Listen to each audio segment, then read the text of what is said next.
Greetings, fellow YouTube people, and welcome to Ups and Downs, where we go through Raw and we give the good bits an up and we give the bad bits a down. Wonderful. But yes, I am Simon from WhatCulture, and it's my privilege, it's my honor to let you know what I thought about the show. And remember, the key word there is thought, which means it's how I think. It's just an opinion. It's not fact. Dislike. And yeah, I'm wearing my hood up today because I'm a bit tired from the WCPW Chain Reaction show, which was last night, which you can catch later in the week on WhatCulture Extra. So it's kind of protecting me from the sleepiness, protecting me from the tiredness. That doesn't make any sense. Anyway, enough chatter. Let's get to upping some downing.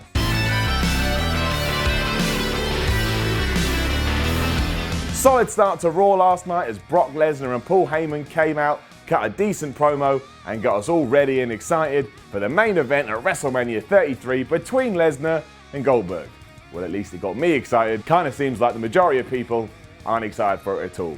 But what are you gonna do? It didn't do anything huge, but it proved that Brock Lesnar is still a threat in his bout with Bill Goldberg after F5ing him last week, and that it could go either way.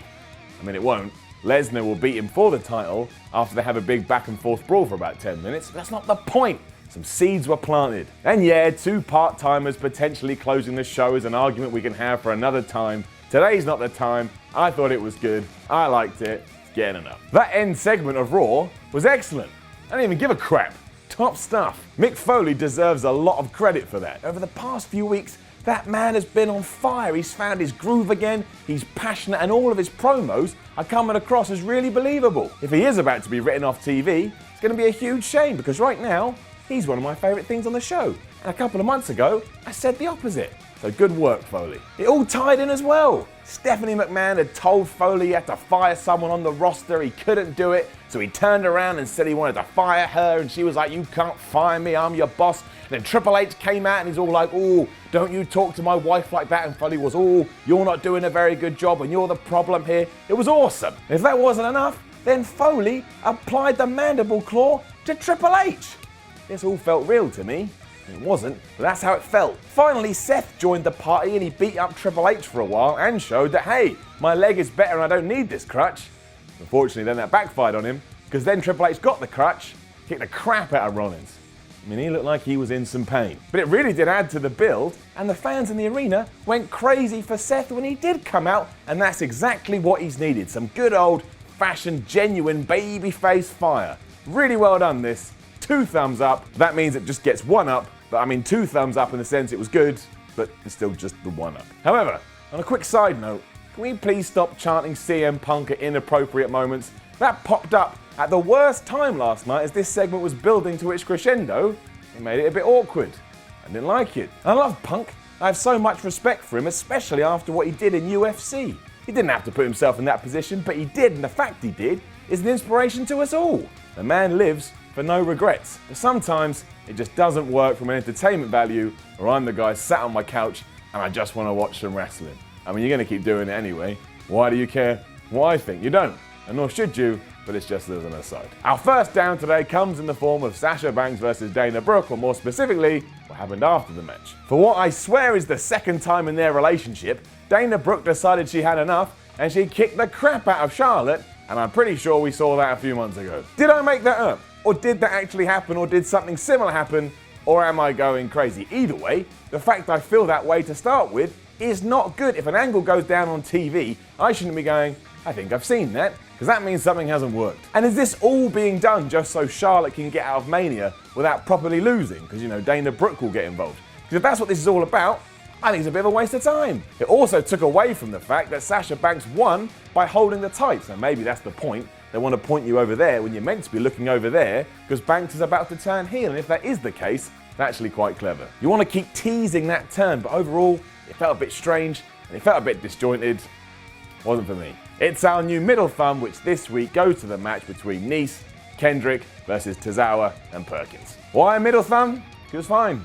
It was average, did its job, it was fun enough, but it's kind of just there, so we shouldn't say it was good, we shouldn't say it was bad. We should just say middle thumb. But I can say good things about everything that happened between Samoa Joe, Sami Zayn, Chris Jericho, Kevin Owens. The segment opened with an awesome promo from Kevin Owens, who really does know how to come across as a good bad guy, and it ended with a great match between Chris Jericho and Sami Zayn, taking on Kevin Owens and Samoa Joe. It ended in a DQ where Owens and Joe took everything too far and the referee had to stop it, but this genuinely does start to seem like the coming together of a group I predicted on the Y Series a few weeks ago. That may soon also involve Triple H, who did team with these two on a house show, and if that does all happen, and it all happens coming out of Mania, or maybe even at Mania, that is something I am very excited about.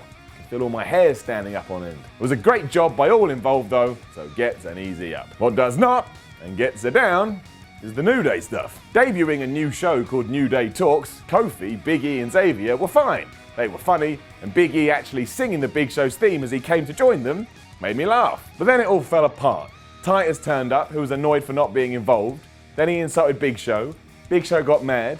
Titus walked off, and that was it. What was the point? It led to a match later in the evening when Titus got knockout punched 3 times, much like what happened to Rusev at Fastlane, and I was like, I don't know what I've just seen, I don't know who that was for, and I don't know where we go next week because of this. Didn't need to be on the show at all. But it is a good time to bring up hashtag Save Rusev. Apparently Rusev is injured, which means at the moment we can't save him. Now I don't know if it is true, that's just something I on the internet. But if it is, I hope you get better, Ruru. I miss you every day. It was also confirmed that the Big Show is actually going to be in the Andre the Giant Battle Royal, which means his match with Shaq was off. And for me, it's a massive down. It wasn't like I was desperate to see those two go at it, but given that at the moment WrestleMania 33 has about 722 matches on it, it would have been nice to have something a bit different just to break up the pace of the show. Could still happen. I don't know what the plans are, but it doesn't seem like it. Makes me a bit sad. The downs continue too, because the tag team titles at the moment are not in the best position. As I guessed last week, the number 1 contender match last night ended in a double DQ, meaning now at WrestleMania, we're going to get the champs, Gallows and Anderson, going against Sheamus and Cesaro and Big Cass and Enzo. Sure, it'll be well wrestled and everybody involved will do a great job, but at the moment, the tag team titles feel like such an afterthought. You could have skipped this and you weren't really missing much on Raw. That is not good. The same cannot be said for the dueling dogs of the WWE, and I am of course talking about The Undertaker, your man, my man, everybody's man, Roman Reigns. During a match with Jinder Mahal of all people, The Undertaker's signature gong hit and actually distracted Roman mid-match. Now, it didn't distract him enough to actually lose the match to Jinder.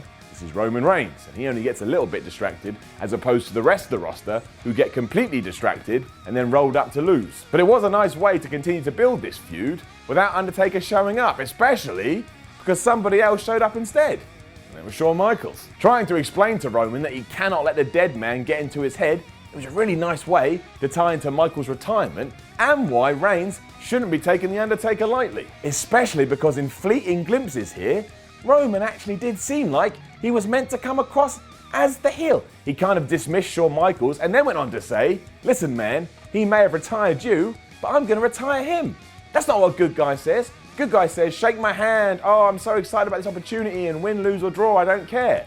This was an attack. This was a threat. On top of that, Reigns delivered those lines like the most arrogant dude on the planet, and he did it well, which again just underlines the fact that we really should be turning this man heel at the earliest opportunity. I could be pulling at straws here, but in context, I really liked it. And I really liked it when Strowman came out from nowhere and hit Reigns so hard that he took one of the most devastating bumps I've seen in a while. All that was good. Happy days. A quick up for Austin Aries because the man is super talented and it was an absolute joy to finally see him wrestle on the main roster. More than deserves to be there, and between him and Neville, they're making the Cruiserweight division feel fantastic. Great work. So Nia Jax beat Bayley, the champion, after she ignored the referee and got DQ'd. Okay? Great. Why?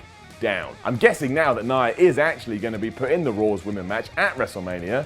But this didn't help anybody. It was kind of just there, and seeing Bayley lose again is getting a bit farcical. In a way, I'll be quite happy when we're through WrestleMania in terms of the women's division. I think it could use a bit of a shake-up and a bit of a new direction. It is only fair, though, to give Raw as a whole an up for what it did with its big programs. Be that Goldberg and Lesnar, be it Roman or Taker, or be it Seth and Triple H, they all came across like big deals and all made me go, at WrestleMania, I think I'd like to see all those matches take place. And that at the moment is what WWE is trying to do, and they were successful. I know a lot of people seem down on them and don't think they should be taking place at the Showcase of the Immortals. What do you want from me? What do you want from me? I actually think it was a very profitable night for World Wrestling Entertainment. Now don't forget to leave a comment below and let us know what you think about all of this, and then like, share and subscribe. Then go to WhatCulture.com and read the ups and downs articles, or come follow me on Twitter at Simon316. I'm Simon from WhatCulture, and from the bottom of my heart, I just want to thank everyone who watched the Why Roman Reigns Should Beat The Undertaker at WrestleMania 33 video and made it the most disliked video in WhatCulture wrestling history. I like being a record holder. Now I can hold my head up high and move forward with a big smile on my face.